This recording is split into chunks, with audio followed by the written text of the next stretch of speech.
नमस्कार दोस्तों, आज मैं आपको धार्मिक कथाएँ श्रृंखला की कथा नंबर 8 सुनाने जा रही हूँ, जिसमें मैं आपको यह बताऊँगी कि गणपति जी के साथ मोरया शब्द क्यों लगाया जाता है।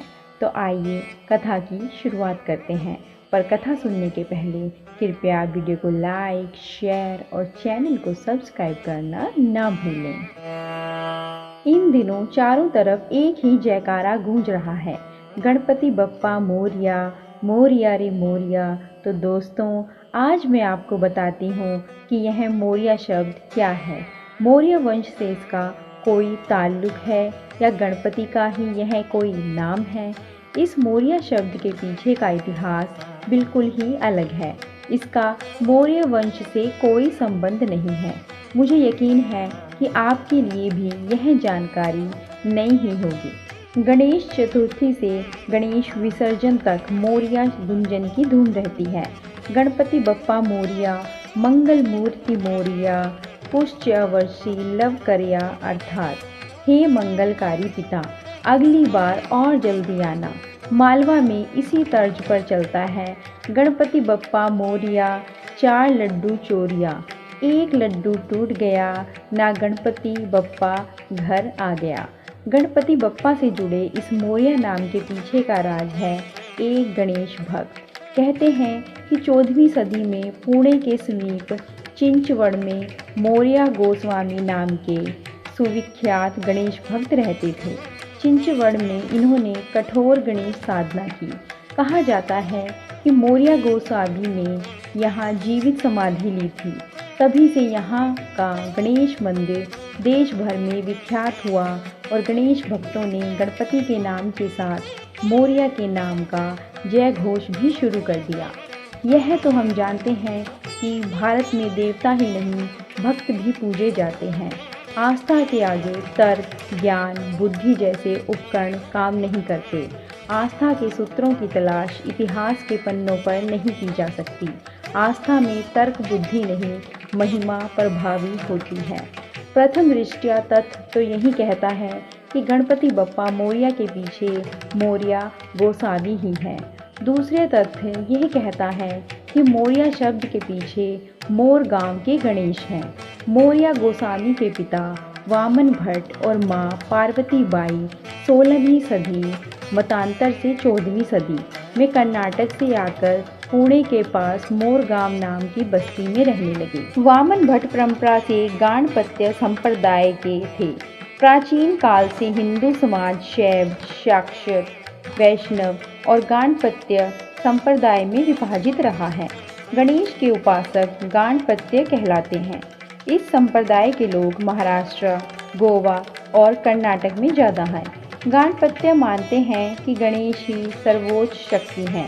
गाणपत्य संप्रदाय के वामन भट्ट और पार्वती बाई मध्यकालीन आप्रवासन के दौर में पुणे के समीप मोरगांव में यूं ही आकर नहीं बस गए होंगे। मोरगांव प्राचीन काल से ही गाणपत्य संप्रदाय के प्रमुख स्थानों में रहा है और शायद इसीलिए देवयोग से प्रवासी होने को विवश हुए मोरया गोसावी के माता पिता की धार्मिक आस्था ने ही गाणपत्य बहुल मोरगांव का निवासी होना कबूल किया। इस आबादी को मोरगांव नाम इसलिए मिला क्योंकि समूचा क्षेत्र मोरों से समृद्ध था। यहाँ गणेश की सिद्ध प्रतिमा थी जिसे मयूरेश्वर कहा जाता है। इसके अलावा 7 अन्य स्थान भी थे जहाँ की गणेश प्रतिमाओं की पूजा होती थी। थेयूर, सिद्धटेक, राजणगांव, ओझर, लेन्याद्री, मेहड़ और पाली अष्टविनायक यात्रा के 8 पड़ाव हैं। कहते हैं वामन भट्ट और पार्वती को मयूरेश्वर की आराधना से पुत्र प्राप्ति हुई। परंपरा अनुसार उन्होंने आराध्य के नाम पर ही संतान का नाम मोरया रख दिया। मोरया भी बचपन से गणेश भक्त हुए। उन्होंने थेऊर में जाकर तपश्चर्या की भीख की थी, जिसके बाद उन्हें सिद्धावस्था में गणेश की अनुभूति हुई। तभी से उन्हें मोरया अथवा मोरोबा गोसावी की ख्याति मिल गई। उन्होंने वेद, वेदांग, पुराणोपनिषद की गहन शिक्षा प्राप्त की। युवावस्था में वे गृहस्थ संत हो गए। माता पिता के स्वर्गवास के बाद वे पुणे के समीप पवना नदी किनारे चिंचवड़ में आश्रम बनाकर रहने लगे। इस आश्रम में मौर्य गोसावी अपनी धार्मिक आध्यात्मिक गतिविधियां चलाने लगे। उनकी ख्याति पहले से भी अधिक बढ़ने लगी। समर्थ रामदास और संत तुकाराम के नियमित तौर पर चिंचवड़ आते रहने का उल्लेख मिलता है, जिनके मन में मौर्य गोसावी के लिए स्नेहयुक्त आदर था। मराठियों की प्रसिद्ध गणपति वंदना, सुखकर्ता दुखकर्ता वार्ता विघ्नाची की रचना संत कवि समर्थ रामदास ने चिंचवड़ के इसी सिद्ध क्षेत्र में मौर्य गोसावी के सानिध्य में की थी। चिंचवड़ आने के बावजूद मौर्य गोसावी प्रतिवर्ष गणेश चतुर्थी पर मोर गांव स्थित मंदिर में मयूरेश्वर के दर्शनार्थ जाते थे। कथाओं के मुताबिक मौर्य गोसावी श्री गणेश की प्रेरणा से समीपस्थ नदी से जाकर एक प्रतिमा लाई और उसे चिंचवड़ के आश्रम में स्थापित किया। बाद में उन्होंने यहीं पर जीवित समाधि ली। उनके पुत्र चिंतामणि ने बाद में समाधि पर मंदिर की स्थापना की। यही नहीं, आसपास के अन्य गणेश स्थानों की सार संभाल के लिए भी मौर्य गोसावी ने काम किया।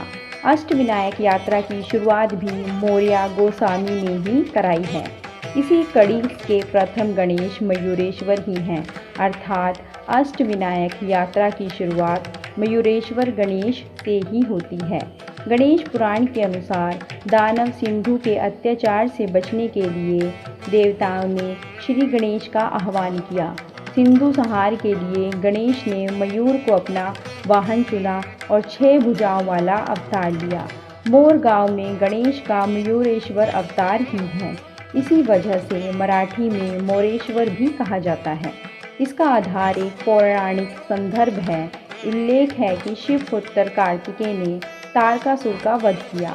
उसके तीनों पुत्र तारकाक्ष, कामाक्ष और विंधुनामाली ने देवताओं से प्रतिशोध का व्रत लिया। तीनों ने ब्रह्मा की गहन आराधना की।